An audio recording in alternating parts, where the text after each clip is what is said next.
Oke, di sini saya akan menjelaskan soal berikutnya, yaitu soal nomor 54, yang mana adalah sebagai berikut. Jadi di sini diketahui bahwa X berdistribusi normal dengan parameternya yaitu 10 dan 16. Maka temukan A, P, X kurang dari sama dengan 14, kemudian yang B, P 4, X kurang dari, X lebih dari sama dengan 4, dan kurang dari sama dengan 18. Kemudian yang ketiga, P 2x minus 10 dikurang dari sama dengan 18. Kemudian yang terakhir adalah x 0,95 yang mana adalah persentil ke 95 dari x. Oke, kita tahu bahwa distribusi normal memiliki dua parameter yaitu mu dan sigma kuadrat. Jadi eh, untuk 10 di sini merupakan mu-nya atau rata-rata, sedangkan 16 di sini adalah sigma kuadrat atau ragam. Jadi kita bisa tulis menjadi mu sama dengan 10, kemudian sigma kuadrat sama sama dengan 16. Maka kita dapatkan standar deviasinya adalah sama dengan 4. Oke, kita tulis ulang lagi apa yang diketahui tadi. Jadi mu sama dengan 10, kemudian sigma kuadratnya sama dengan 16, dan sigmanya sendiri adalah sama dengan 4. Oke, untuk menghitung peluang di distribusi normal ini, kita bisa mengubahnya terlebih dahulu menjadi distribusi normal standar, yang mana adalah sebagai berikut. Jadi di distribusi normal standar itu, mu-nya sama dengan 0 dan sigma kuadratnya sama dengan 1. Untuk mencari z-nya, dapat digunakan rumus berikut, yaitu sama dengan x dikurangi mu dibagi sigma. Oke, kita mencoba untuk menghitung yang soal pertama, yaitu P X kurang dari sama dengan 14. Berarti kita misalkan X1 sama dengan 14, maka untuk Z1-nya itu sama dengan, jadi di sini X-nya sama dengan 14, dikurangi mu, mu-nya sama dengan 10, kemudian dibagi sigma, sigmanya adalah 4. Jadi didapatkan 14 dikurangi 10 sama dengan 4, kemudian 4 dibagi 4 sama dengan 1. Oke, berarti PX kurang dari sama dengan 14 ini bisa ditulis menjadi PZ kurang dari sama dengan 1.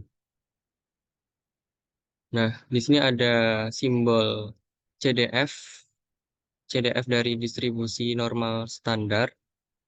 Eh, disebutnya, kalau berdasarkan simbol Yunani disebutnya Pi.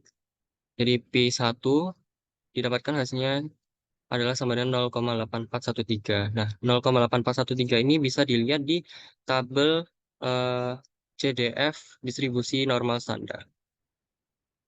Kemudian soal yang kedua adalah P em, X lebih dari sama dengan 4 dan X kurang dari sama dengan 18. Nah, nanti kita misalkan, jadi yang misalkan ini X2, yang 4 X2, kemudian yang 18 ini X3. Jadi kita hitung dulu yang Z2, berarti Z2 sama dengan 4 dikurangi 10, kemudian dibagi 4, menghasilkan minus 1,5. Kemudian yang X2-nya, maka Z3 sama dengan ini 18 dikurangi 10 dibagi 4, itu sama dengan 2. Sehingga P di sini bisa diubah menjadi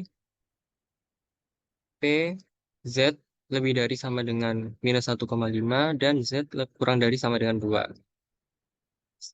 Kemudian persamaan ini bisa ditulis menjadi P Z kurang dari sama dengan 2 dikurangi P Z kurang dari sama dengan minus 1,5. Oke, berarti bisa ditulis lagi menjadi CDF 2 dikurangi CDF-nya minus 1,5. Dapatkan masing-masing yang 2 menjadi 0,9772, kemudian yang minus 1,5 itu jadi 0,0668, kemudian ini dikurangi dan didapatkan hasilnya adalah 0,9104. Oke, kita lanjut ke soal yang berikutnya, yaitu yang nomor 3. Ini P 2X minus 10 kurang dari sama dengan 18. Maka pertidaksamaan ini kita bisa apa ya, ubah bentuknya atau bisa dibilang disederhanakan gitu. Ini sama dengan P 2X dikurang P 2X kurang dari sama dengan 28 sehingga P-nya menjadi X kurang dari sama dengan 14. Nah, tadi di soal yang pertama itu PX kurang dari sama dengan 14. Bisa kita tulis langsung saja hasilnya 0,8413. Oke, kita lanjut ke soal yang terakhir yaitu X 0,95. Oke, jadi untuk mencari 0,9 untuk X 0,95 ini berarti eh, kita akan kita diketahuinya itu CDF-nya itu sama dengan 0,95. Jadi ini P X kurang dari sama dengan X 0,95 akan sama dengan 0,95. Nah, nanti di tabel CDF distribusi normal standarnya itu kita bisa cari eh, Z apa yang eh, menghasilkan eh, peluang kumulatifnya itu 0,95 seperti itu. Jadi oh ya ini nanti X-nya bisa ditulis menjadi Z terlebih dahulu. Jadi PZ kurang dari sama dengan Z 0,95 sama dengan 0,95. Nah, ketemu di- jadi yang sebelah kiri ini bisa ditulis menjadi Pi Z 0,95. Nah, dari tabel ini nanti didapatkan Pi 1,645. 1,645. Jadi Z-nya sama dengan 1,645. Selanjutnya kita akan mencari nilai X 0,95-nya. Nah, tadi kan di awal rumus untuk mencari Z sama dengan X dikurangi mu per sigma. Maka untuk mencari X 0,95 bisa menggunakan rumus berikut yaitu Z 0,95 dikali sigma ditambah mu. Nah, kita udah dapat Z 0,95-nya adalah 1,645, jadi kemudian sigmanya tadi 4, dan mu-nya sama dengan 10. Jadi 1,645 dikali 4, dapatkan 6,58, kemudian ditambah 10, sehingga X 0,95-nya sama dengan 16,58. Oke, cukup sekian eh, penjelasan mengenai soal nomor 54 ini. Kurang lebihnya mohon maaf. Terima kasih.